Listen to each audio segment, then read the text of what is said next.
jam hiire mon bandiraɓe tedduɓe e musidɓe sehilaɓe diñiral jamma bela en garti ha hande e pinal men deftere hammeli tawi joni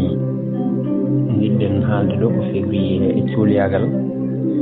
caggal nde gummiɗen almudagal ngay cohloyagal jeeya koye tippude pinal fouta to banggue tafgo rendo andude to cohloyagal ummi e to fuɗɗi noon newaki kono kam e hewɓe ene nangi ko cohloyagal hecci almudagal ngay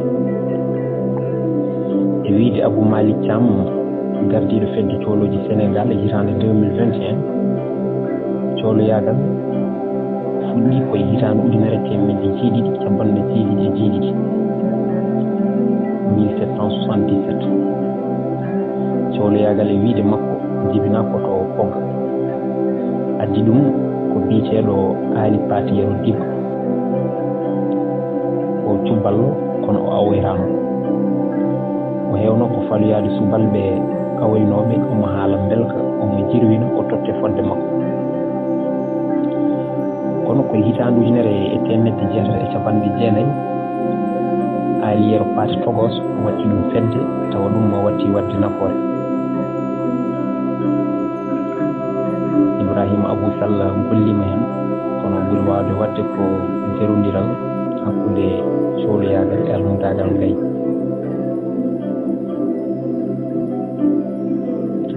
cohlo noon heewani iwde e kinde ñeñɓe saabu ɓen iwde mumen ina rokki ɗumen wellitare e wawde ñagade e wellitare konngol cohlo heewani kadi iwde e hinde toroɓe saabu ɓen darni ko sawdi ɗum ina wiya almudagal ngay cohlo heewi yaltude koye subalɓe sebɓe walla gallunkoɓe e jiyaɓe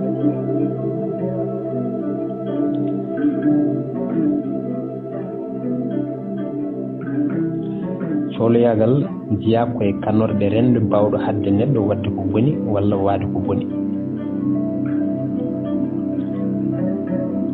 bawde hadde neɗɗo wadde ko boni walla waade no boni cohloji kadi koko dillinta rendo gam salade lelgo rendo ngo ɓe tawi ngo tawa fewnitakiɓe saabu wonde ɗum rendo hiiɗo cohloji kala ko fewti e gacce walla kerse ɓe gondani hen wellitare mabɓe kadi ina rokkiɓe ala ko ɓe donki haalde ala no ɓe donki waate ƴettoje jinni e malli e kala haala bonka eɓe mbawi hutorade Moustapha Boli Kane lollirnoɗo Seydou Kane e yurmede Allah wone makko wi hinde nde waɗi ɗum wiyede cohlo ko saabu koko soli e rendo ngo kala colɗo e rendo wiye cohlo manam ko ɗum hinde solde e kinde goɗɗe ɗe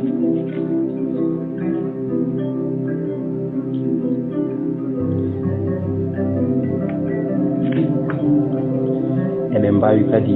bonnude inde te haala mabɓe sarho e aduna foof hayso jubbude mabɓe heɓani to jubbude almuɓe ngay tolni to koɓe fedde joguinde damal natirgal andodirɓe kadi e koye mumen ko kamɓe kadi ɓuuri hulede almuɓe ngay saabu kamɓe ala koɓe donki wadde so wona koɓe belaka kamɓe fof noon e bonde kunuɗe ɓe gona haɓateɓe kamɓe ko ɗemɗe mabɓe tan goni joguitaji mabɓe cohlo ko miijortoɗo dande dow manam miijo ngo yaltirta kono miijorani eɓe mbawi kadi yettude kono hay jettugol mabɓe wona Allah meho tawat ko ɗum waɗira koyo mettu nawlidiɗo on walla paso mum mo tolnodiri ko rewɓe noon ɓuri wawde wonde yaadiɓe maɓɓe koye mumen kadi ɓe ɓuri wawde heɓde dokke kono kadi ko rewɓe resaɓe walla diwɓe cohloyagal ngam nadde hen jomum ko ma yoɓa natirde adan en ganda ko wonno kono e o saaha kam ko kaali a waɗat kadi ɓatake ɗaɓɓande nawe e mawɗo cohloji o tawa rewi koye mawɗo nokku o caggal mum o rokke inde waccore kala ko ɓe keɓi noon e dokkal feccere ha foto liɓɓi inde ɓe dokketeɗe noon ko baccoje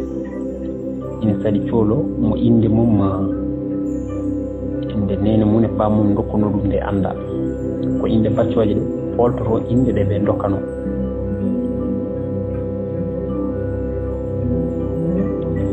cohloyagal ina heewi e diwan hoore fondo e ko taari ɗum won kadi ɓe inde mumen mawni hen ina limte hen Amadou Ndaw Ndey Wasanam Mamma Sadio yo Allah yurmoɓe yaafoɓe Yero Barke Talla mo Siwre Moussa Demba Dawda Hammadi Ñaame Hammadi Buujol Boubou Suwa Malal Soybou Julde Dem gandiranoɗo Sempal Touras Yero Juba Pam Malal Funti Noppi Sy Mamma Condi Samba Korkel Coca Cola Watata Galle Mangal e ko nandi hen e nder maɓɓe kadi eɓe pecci e pecce ceertuɗe hayso tawi gurdam ɗam ko gotal cohloyagal ina sali ha sidagal nande yange yaha kañum tan goto tawi tintinani jomum yoɓat sa jindi e pasoma a yaltindi suha cohlo mo hormaki mawɓe yaltindi sa salima rendede walla suudi koreji ma cohloji hunde e ko keɓɗa alliɗere sa watti laabi tati jaltiniɗa e hitande 2021 hedde cohloji mbaɗi pottiral to aali wuuri ngam yurnitade gonka cohloyagal on saaha fedde nde ina soomi temedde 717 tergal e nder Sénégal e Mauritanie cohloyagal ina waɗi pecce ina mabɓe jegi rekkelen jegi rekkel ko feccere hinde cohloji kono nde ɓuri andede koye law ko ɓe yimɓe ɓurɓe hulede cohloji to banggue ɓornugal mabɓe ɓe kewi wadde tan koko wojji gila dow ha less ala e kuulal rendo ngal ɓe ɗoftoto ngam dandude koye mabɓe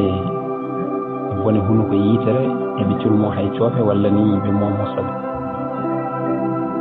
jeki rekkel noon won wiiɓi ummori koto banggue funnague to damga e to ngenar walla boosoy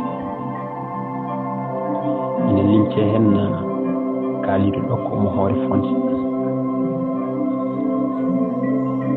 kamɓe soɓe pandima wuuro eɓe ɓofto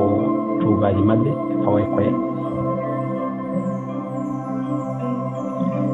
ine mabɓe kadi kele moññoje ko catal e nder ñagotoɓe ko heewi e mabɓe ko rimɓe laamotoɓe ndewa hen ngam janngude aduna ɓe kutorto ko ñañoji hinde nde ɓurno hewde koto banggue jeeri to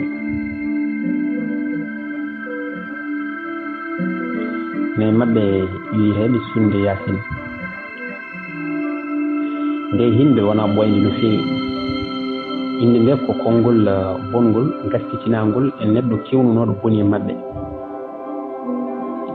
kamɓe ne to banggue cinkal eɓe jogui ɓurnugal keerigal ɓe kettinirte ko laafaji daneji towɗi dow mbaɗi no laafaji ardiɓe diine Isa hen ɓe mbaɗata ɗi.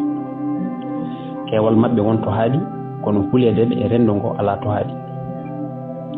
ina anduno e mabɓe mbaɗo hen no Djiby Jaddel Gaye mo Warde, Amadou Takko Niang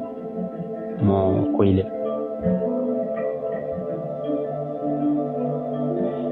ina e mabɓe ñama kala en. ñama kala hayso ina wawi limtede e cooloji ne ko kam ɓuuri yaajde wellitare. kamɓe ala koɓe paltoto. inde mabɓe holliri ko fof hen pohi e mabɓe kala koɓe keeɓi ɓe ɓamata.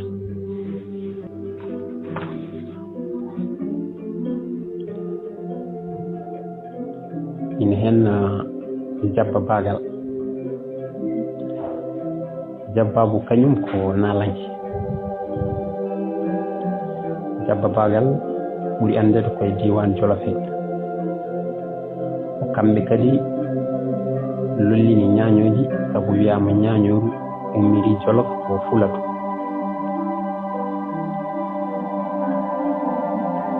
no ɓe mbawiri ni jimi e jimɗi ko noon ɓe mbawiri asu.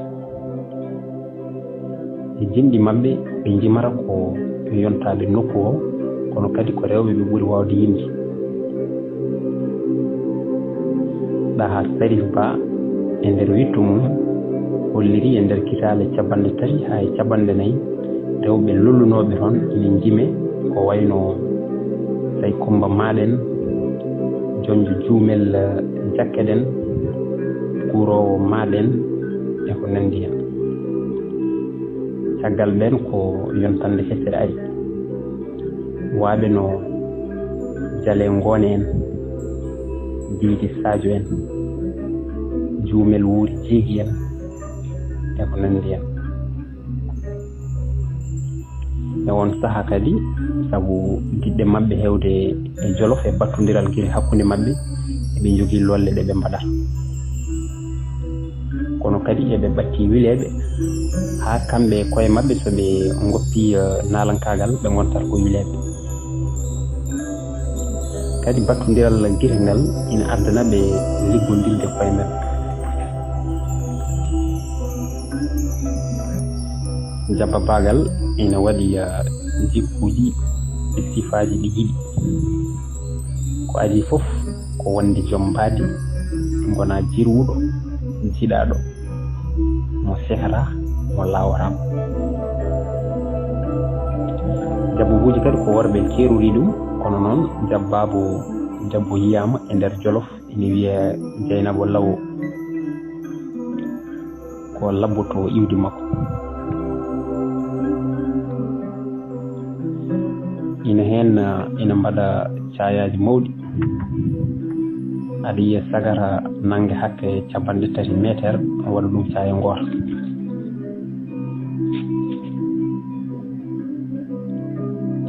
koɓe yimɓe seniɓe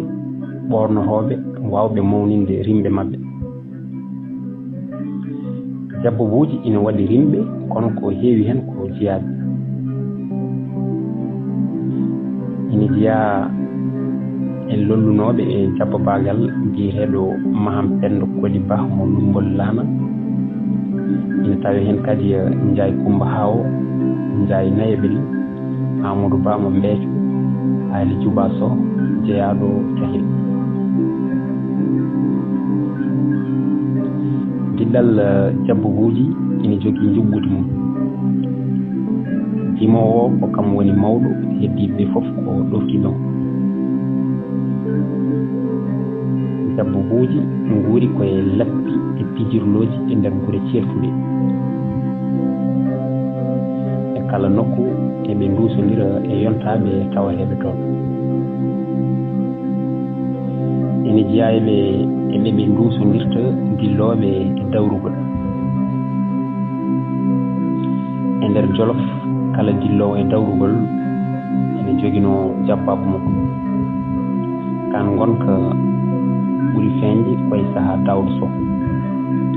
on mennoɗo wonde gardiɗo suudu sarɗiɗo Sénégal wallino nalankoɓe hewɓe e diwan Jolof o to banggue jubbude e udditade. ɗum noon bandiraɓe tedduɓe musidɓe sehilaɓe ɗo karten hañen wonde so Allah jaaɓi garten e gaati nalankagal kalen kadi ko fewti hoddu ha e leydi hoddu so Allah jaaɓi. ɗum noon Allah jarama on jarama.